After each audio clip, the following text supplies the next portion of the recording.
The perfect family with a hidden void. Martin and Julia Lennox seemed to lead a storybook life. Residents of Clearwater, Florida, they were admired for their charm, dedication to their community, and unwavering commitment to one another. Martin, an accomplished aeronautical engineer, was at the forefront of innovative projects that earned him accolades in the scientific community. Julia, a compassionate nurse practitioner, was the heart of her clinic, treating every patient with genuine care. Together, they were seen as the ideal couple, a true partnership of intellect, warmth, and love. But appearances, as many knew, could be deceiving. The Lennoxes had an unspoken grief that permeated their seemingly perfect lives: the inability to have a child. For years, Julia had envisioned herself as a mother, cradling a baby in the nursery they had meticulously designed in the spare room of their home. She had spent countless hours shopping for the softest blankets and painting murals of cheerful animals on the walls. But the crib remained empty, and the walls echoed only with the sound of her quiet sobs. Martin, too, felt the weight of their struggle. While he was a man of science and logic, the failure to start a family baffled and frustrated him. He had always believed that with enough effort and the right resources, any problem could be solved. Yet, despite consulting the best fertility specialists and undergoing years of costly treatments, they were met only with disappointment. Each failed procedure brought a new wave of grief, driving an invisible wedge between them. Their relationship, once buoyed by their shared optimism, now teetered under the strain. Julia became more withdrawn as the years passed. Once vibrant and full of laughter, she now seemed like a shadow of her former self. Her friends noticed the change, but whenever they asked about her well-being, she offered vague reassurances. Martin, consumed by long hours at work, found it easier to immerse himself in projects rather than confront their growing emotional distance. Despite their love for one another, the unfulfilled dream of parenthood loomed like a specter over their marriage. The turning point came on an otherwise ordinary day. Julia was working a long shift at the clinic when Dr. Samuel, one of the senior physicians, approached her in the break room. "Julia," he began hesitantly, "I know this might be an unusual question, but have you and Martin ever considered adoption?" Julia's heart skipped a beat. Adoption was a topic they had danced around but never seriously discussed. While she yearned for a child, the idea of raising one who wasn't biologically hers had seemed, at times, like a compromise. But now, with years of failed attempts behind her, the notion didn't feel like a compromise at all. It felt like hope. "Why do you ask?" she replied, her voice barely above a whisper. Dr. Samuel leaned against the counter, his expression kind but serious. "There's a young woman I've been seeing, Sarah Bennett. She's only 18 and expecting her first child. She's had a rough go of it, Julia. She's estranged from her family and barely getting by. She told me yesterday that she's looking for adoptive parents. I couldn't help but think of you and Martin. I know how much you want this." Julia felt a surge of emotion, hope, excitement, and fear all at once. Could this really be their chance? Was this the universe finally answering their prayers? That evening, she shared the news with Martin over dinner. "It's not something we've ever committed to," she began cautiously, "but I think we should consider it." Martin listened intently, his fork pausing mid-air. He was a man who liked to weigh his options, analyze every detail, and make decisions with precision. Adoption wasn't a choice he had ever anticipated, but seeing the spark of hope in Julia's eyes, a spark he hadn't seen in years, made him reconsider. "If it's important to you," he said finally, "then it's important to me." The weeks that followed were a whirlwind of activity. The couple met with Sarah Bennett at the clinic under Dr. Samuel's guidance. Sarah was petite, with tired eyes and a quiet demeanor, but there was an undeniable strength about her. She explained her situation candidly. She had grown up in an unstable home, dropped out of high school, and was now working part-time at a diner while living in a cramped apartment. She wanted more for her child than she could provide, and after hearing about the Lennoxes from Dr. Samuel, She felt they might be the right fit. Julia and Sarah bonded quickly. Julia saw in Sarah a younger version of herself, determined yet vulnerable, hopeful yet cautious. She admired Sarah's selflessness in choosing adoption and promised to honor her trust by giving the child the life Sarah couldn't. The adoption process, though complex, moved swiftly. Sarah was in her third trimester, and the Lennoxes worked tirelessly to prepare their home. The nursery, once a painful reminder of what they lacked, now became a place of joy. Julia filled it with soft toys, vibrant curtains, and shelves of storybooks. Martin, ever the engineer, built a custom crib and spent evenings assembling furniture with meticulous care. Finally, the day arrived. On a rainy evening in late May, Sarah went into labor. The Lennoxes rushed to the hospital, their hearts pounding with anticipation. Hours later, they held their baby boy, whom they named Caleb. As Julia cradled him for the first time, tears streamed down her face. For the first time in years, she felt whole. Martin, too, was overcome with emotion. He marveled at Caleb's tiny fingers and the way he instinctively curled them around his. In that moment, all the pain and longing of the past seemed to dissolve. Caleb was theirs, and they vowed to give him a life filled with love, security, and endless possibilities.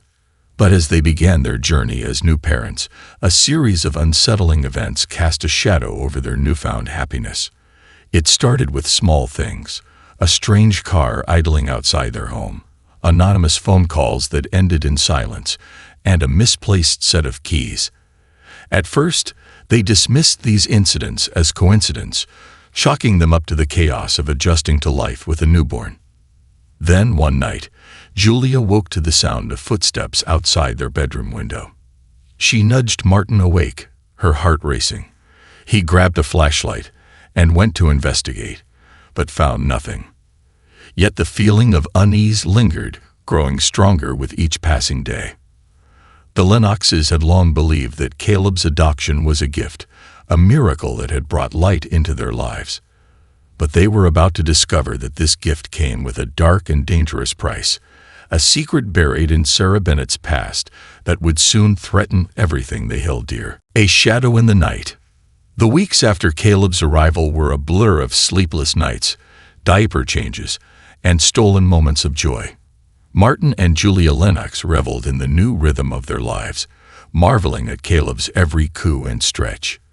Their home, once quiet and tinged with melancholy, now buzzed with the sounds of family. Friends and neighbors stopped by with casseroles and gifts, their congratulations ringing out like a chorus of well wishes. It seemed that, at last, the Lennoxes had found the happiness they had so desperately sought. But as the glow of their new life brightened, so too did the shadows that began to creep into their world. It started innocuously enough. Julia noticed small things out of place. The mailbox left open, a pair of garden shears moved from their usual spot in the shed. Martin dismissed her concerns, chalking them up to the absent-mindedness of sleep-deprived new parents. "You're overthinking," he said one evening as he rocked Caleb to sleep. "We've got enough to worry about without imagining things." Still, Julia couldn't shake the feeling that something wasn't right. The incidents escalated. One morning, as she retrieved the newspaper from their front yard, she found a crumpled note tucked inside. It read, in uneven handwriting, "You took what's mine. Give it back." Her heart thudded in her chest as she stared at the message. She rushed back inside, clutching the note. Martin, ever the rational thinker, examined it carefully. "This could be anything," he said, though his voice betrayed a flicker of unease. "Kids playing pranks, maybe, or some disgruntled neighbor. But why now? Why us?" Julia countered. "This feels personal, Martin." He promised to install a security camera at the front door, but Julia could tell he was trying to calm her nerves more than anything. And while the camera did bring her some reassurance, the feeling of being watched lingered. Sarah's struggles revisited. Amid the unease, Julia decided to reach out to Sarah Bennett. Although the adoption had been finalized, the two women had stayed in touch. Julia sent Sarah updates on Caleb's milestones. His first smile, his love for bath time, the way he grasped his rattle with surprising determination. Sarah's replies were always brief but warm, expressing gratitude that her son was thriving. But something about Sarah's latest message struck Julia as off. It was shorter than usual, almost curt. "Glad he's doing well. Take care," it read. Concerned, Julia decided to pay Sarah a visit. She hadn't seen Sarah since Caleb's birth, and wanted to ensure that the young woman was coping. Julia found Sarah's apartment complex in a less-than-ideal part of town. The building was old, with peeling paint and a faint smell of mildew. When Sarah opened the door, Julia was taken aback by her appearance. Sarah, who had always carried herself with quiet strength, looked gaunt and jittery. Her eyes darted nervously toward the hallway, as though expecting someone to appear. "Sarah, is everything okay?" Julia asked, stepping inside. Sarah hesitated, then closed the door quickly behind her. "I'm fine," she said, her voice unconvincing. Julia pressed gently. "You don't look fine. If something's wrong, you can tell me." For a moment, it seemed as though Sarah might confide in her. Her lips parted and her eyes filled with tears. But then she shook her head and turned away. "It's nothing," she said. "I'm just tired." Reluctantly, Julia left, though her concern for Sarah deepened. As she drove home, she couldn't help but wonder if the unsettling events at her own home and Sarah's apparent distress were connected. A silent stalker. 2 nights later, Julia awoke to the sound of Caleb crying. She glanced at the clock. 2:13 a.m. Martin stirred beside her but didn't wake. Groggily, she got out of bed and made her way to the nursery. As she approached Caleb's crib, she felt the fine hairs on her arms stand on end. The room was unusually cold, and for a fleeting moment, she thought she heard the faint creak of a floorboard behind her. Spinning around, she saw nothing, only the soft glow of the nightlight casting long shadows on the walls. She scooped Caleb up and rocked him gently, trying to shake the unease that clung to her. But as she returned to bed, she couldn't shake the feeling that someone had been in the house. The next morning, she found the back door unlocked. Martin insisted it must have been an oversight. "You're exhausted, Jules," he said. "It's easy to forget things when you're running on fumes." But Julia was certain she had locked it. Determined to get to the bottom of the disturbances, Martin installed additional cameras around the house. He also began reviewing the footage from the existing cameras each morning. At first, there was nothing unusual, but then, one day, he found it. A shadowy figure lingering at the edge of their property in the early hours of the morning. The footage was grainy, and the figure was too far away to identify. Still, the discovery unsettled them both. They filed a report with the local police, but without a clear threat or identifiable suspect, there was little they could do. The letter. Days later, a thick envelope arrived in the mail. It was addressed to Julia in neat handwriting she didn't recognize. Inside was a single sheet of paper, along with several old photographs. The letter read, ***, Julia. You don't know the full story about Caleb's adoption. There are things Sarah didn't tell you. Things she was too scared to say. She thought she could run from her past, but she can't. Neither can you. Be careful who you trust. Caleb belongs to someone else. A friend ***. The photographs were faded and unsettling. They showed a young Sarah, likely in her early teens, alongside an older man with piercing eyes and a cold smile. In one photo, his hand rested on her shoulder in a way that made Julia's stomach churn. Julia's hands trembled as she read and reread the letter. Who was this man? And what did he have to do with Sarah or Caleb? She immediately called Sarah, but the call went straight to voicemail. Growing increasingly anxious, Julia shared the letter and photos with Martin. He was equally disturbed and decided to conduct his own investigation. Using his technical expertise, he managed to enhance the photos slightly, revealing the name of a diner printed on the man's shirt, Frank's Grill. A dangerous connection, Martin and Julia drove to the diner, located in a rural area about an hour from Clearwater. It was a nondescript place, the kind you pass without a second glance. Inside, the air smelled of fried food and stale coffee. The waitress behind the counter looked up with a weary smile. "Can I help you?" she asked.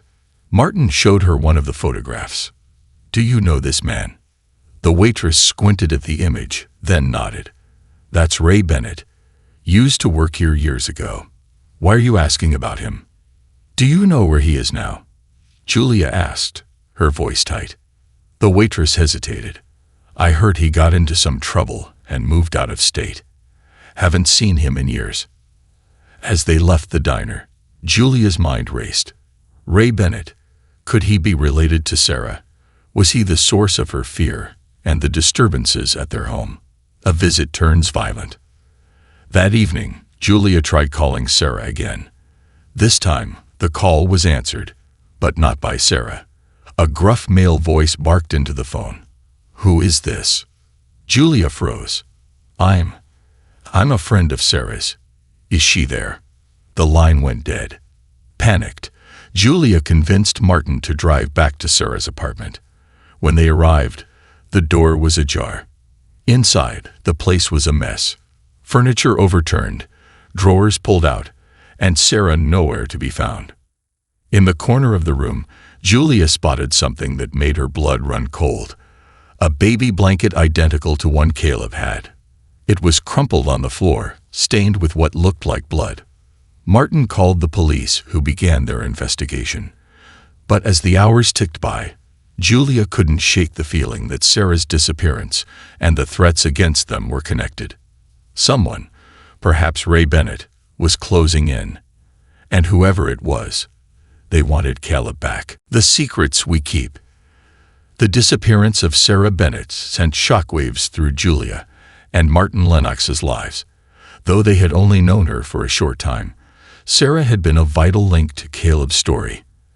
And her sudden vanishing left behind an unsettling void. Questions loomed large, casting doubt on everything they thought they knew about their adopted son's past. Julia couldn't sleep. Night after night, she found herself pacing the nursery, staring at Caleb as he slept peacefully in his crib.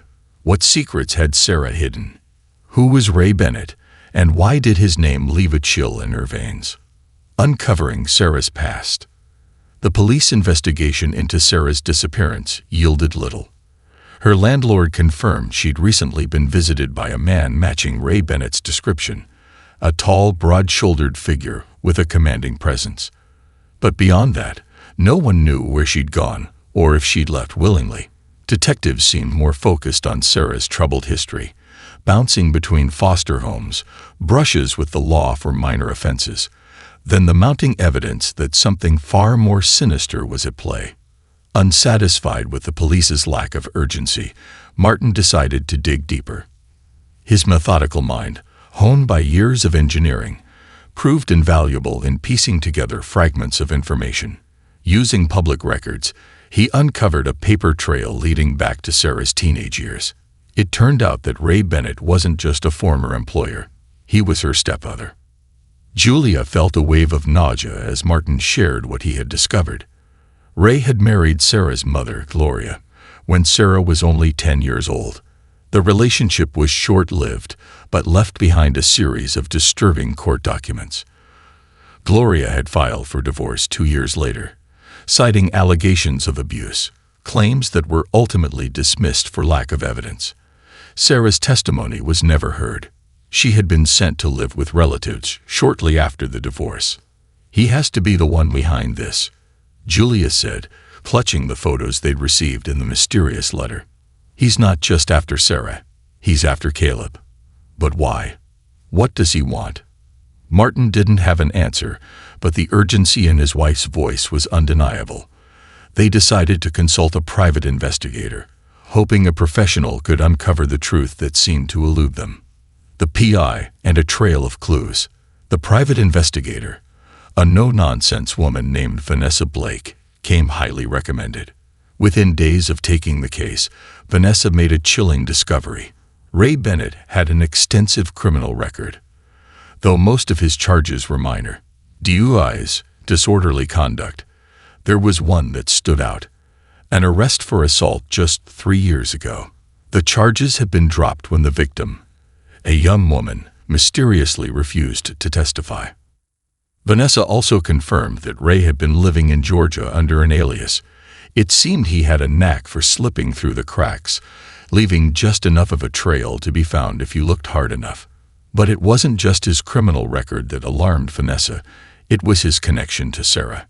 Ray doesn't just have a grudge against her, Vanessa explained during one of their meetings. He's obsessed. He's been keeping tabs on her for years. And if he's targeting you now, it's because he sees Caleb as part of his warped idea of family. Julia's blood ran cold. The idea that Caleb, her innocent, wide-eyed son, was at the center of such a dangerous web was almost too much to bear. The break-in. Just when it seemed the situation couldn't get worse, the unthinkable happened. Late one night, Julia and Martin were jolted awake by the sound of shattering glass. Martin grabbed a baseball bat from the closet and told Julia to stay in the bedroom with Caleb. Heart pounding, he crept downstairs, the bat gripped tightly in his hands. The scene that greeted him in the living room was a nightmare. The front window had been smashed, and the room was in disarray. Papers, books, and picture frames were scattered across the floor. But the intruder was gone, or so it seemed. Martin checked the locks on the doors and windows, his hands shaking. When he returned to the bedroom, Julia was on the phone with the police. "Stay up here," he said, his voice firm but trembling. "I'll wait for them downstairs."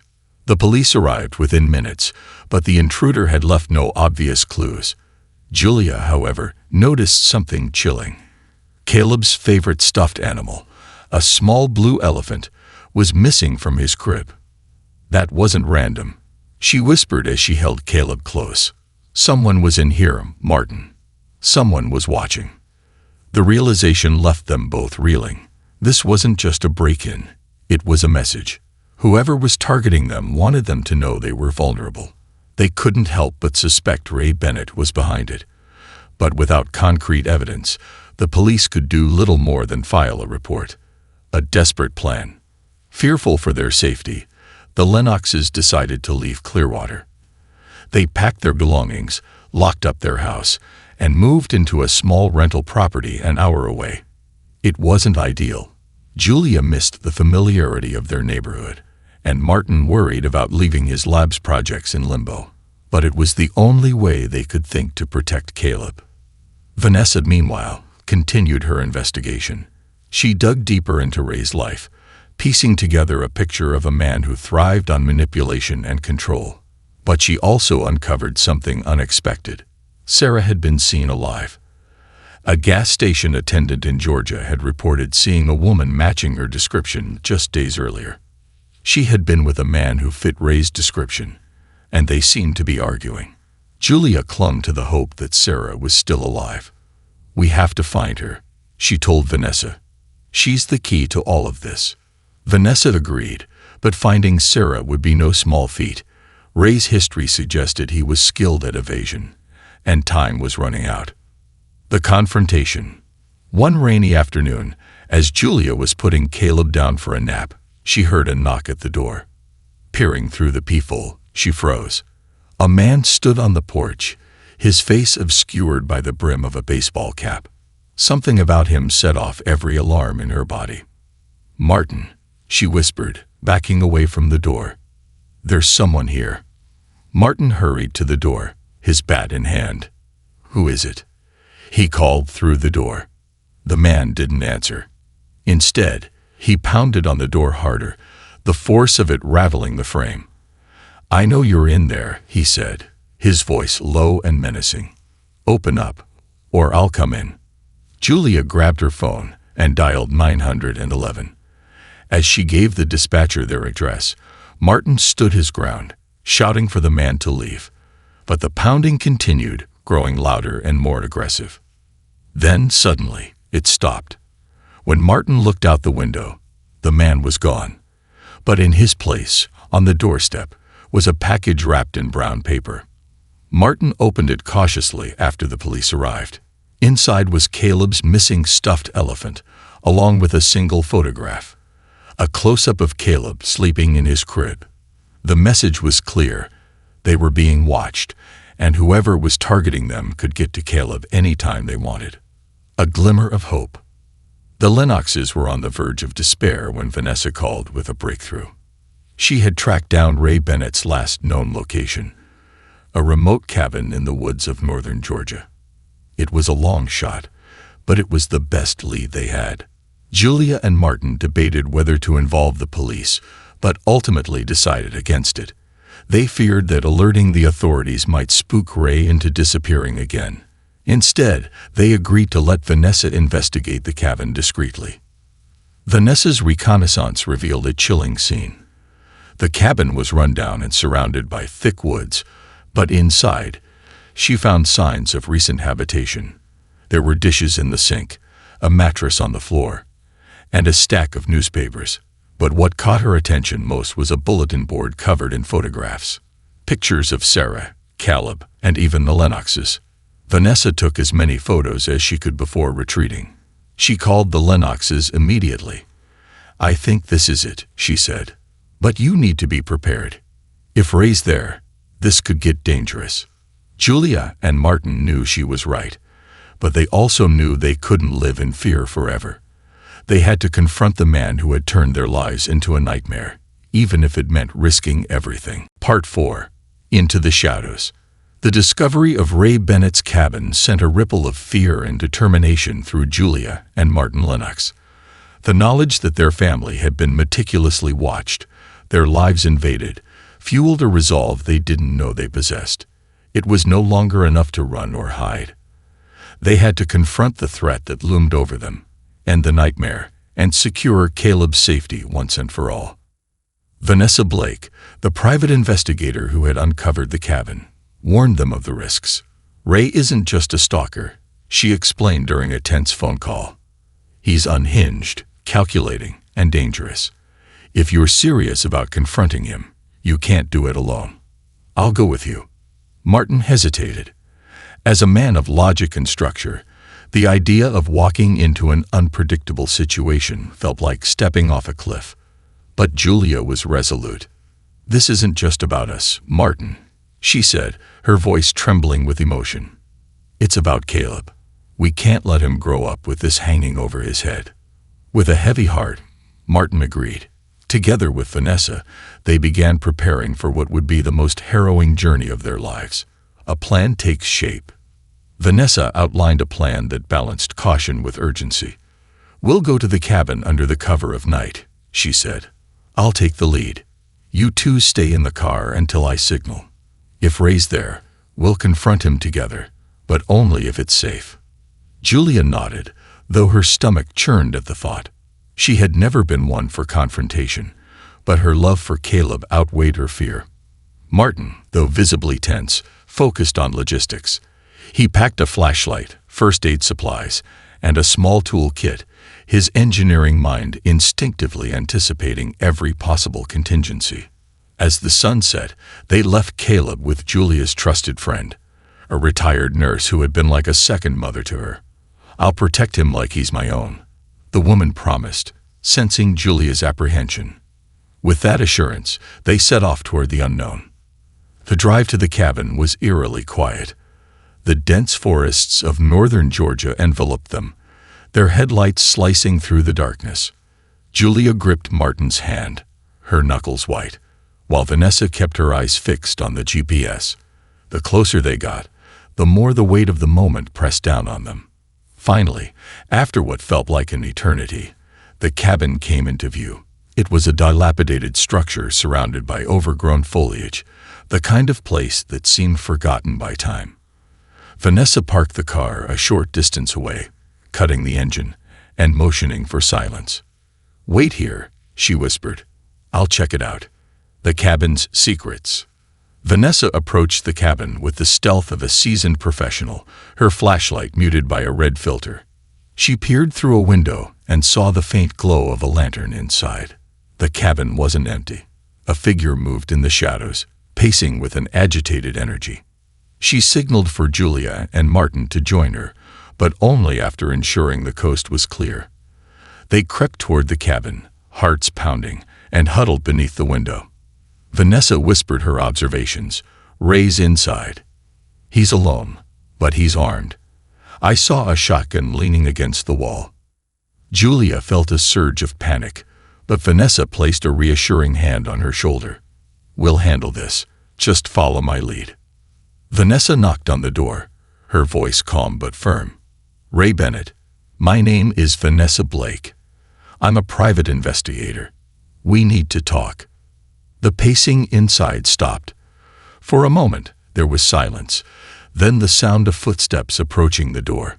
It creaked open, revealing Ray, a tall, imposing man with piercing eyes and a face weathered by years of hard living.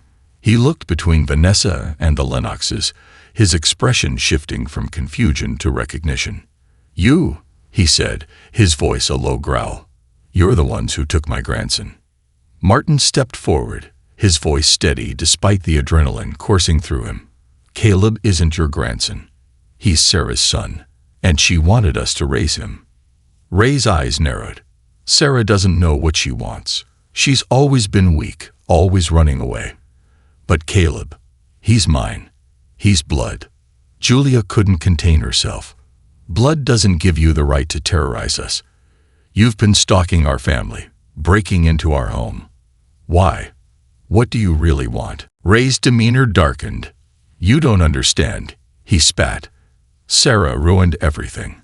She turned her back on her family, on me. But Caleb's a chance to set things right. A shocking revelation."